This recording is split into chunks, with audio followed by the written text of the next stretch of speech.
من الموت. يم الشهيد لا تبكي وتل دموع، ولا تقولي ابني مات وقلبي موجوع.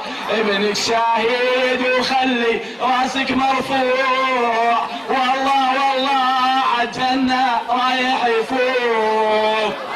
صوت يا شباب. والظالم خلى عيشتنا اصعب من الموت، واصرخ يا ثاير بالصوت وانده بالعال، يسقط بشار واعوانه كل الاندال على الشهيد.